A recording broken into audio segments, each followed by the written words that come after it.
Chemical equilibrium occurs when we have a reversible chemical reaction, which is always indicated by this double arrow here, when it has reached a point where the rate of the forward reaction and the rate of the reverse reaction become equal.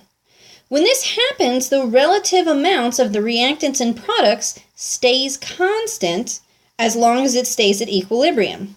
The reason for that is because if these rates are equal, every time a reactant molecule reacts to form products, a different set of product molecules will react to turn back into reactants. So every time you use up some reactants, you're making them at the same time through the reverse reaction. So again, the relative amount of reactants and products stays the same. Well, of course, we want to quantify this, and we do that through writing what's called an equilibrium constant. So the equilibrium constant expression is shown right here.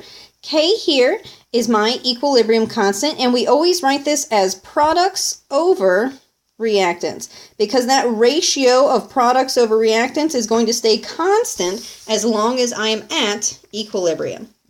So here, capital A, B, C, and D refer to my reactant and product molecules respectively, whereas the lowercase a, b, c, and d are my coefficients in the chemical equation, and they turn into exponents when I put them into the equilibrium expression.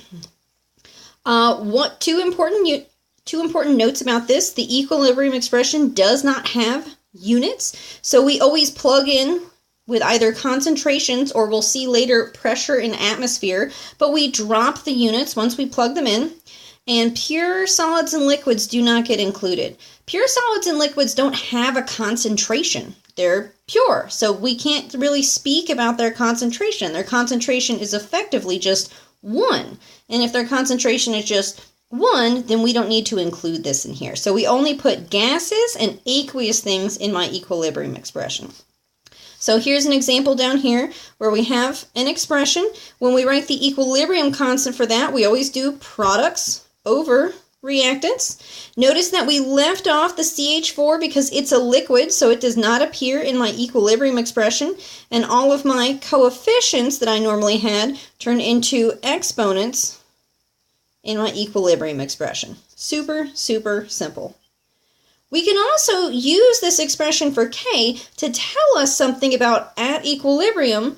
Do we have more reactants or do we have more products? So if we think about this equilibrium expression, because it is products over reactants, if we have a really, really big number for K, let's say K equals 1,000, that tells us that we must have a very big number on top of my fraction, so we must have a lot more products at equilibrium.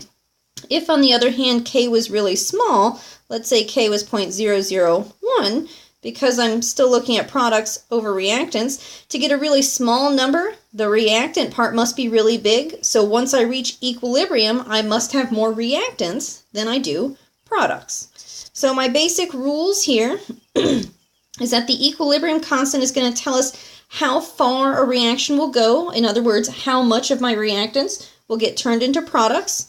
A large K, so K is much bigger than 1, means I'm going to have more products. Another way of saying this is that the forward reaction is favored. Small k means more reactants, or the reverse reaction is favored. And sometimes you just get a k of about 1, which means you have roughly equal products and reactants. So once you reach equilibrium, you'll have just as much reactants as you do products. So the type of questions we want to answer are very, very simple. First of all, we should be able to write an expression for the equilibrium constant. So if we look at our example here, the first thing I'm going to do are cross out my solids and liquids because they do not appear in my equilibrium expression. Then I just need to remember that my equilibrium constant is always products over reactants. So I'm going to take my products, which is CO2, and because I had a 12 here, I'm going to get a 12 up there. I'm going to put that over my reactants, which is O2, and again, I'm going to take that coefficient and make it an exponent. So that's how we write my equilibrium expression. If I'm given an actual number for my equilibrium constant, I can decide if it's reactant favored, product favored, or neither using those rules we just discussed. So for instance, if we look at this first reaction, we see that K is a really, really big number. So keeping in mind the fact that K is equal to products over reactants, to get a really big number here, this must be product favored. I must end up with a lot of products to get a big number.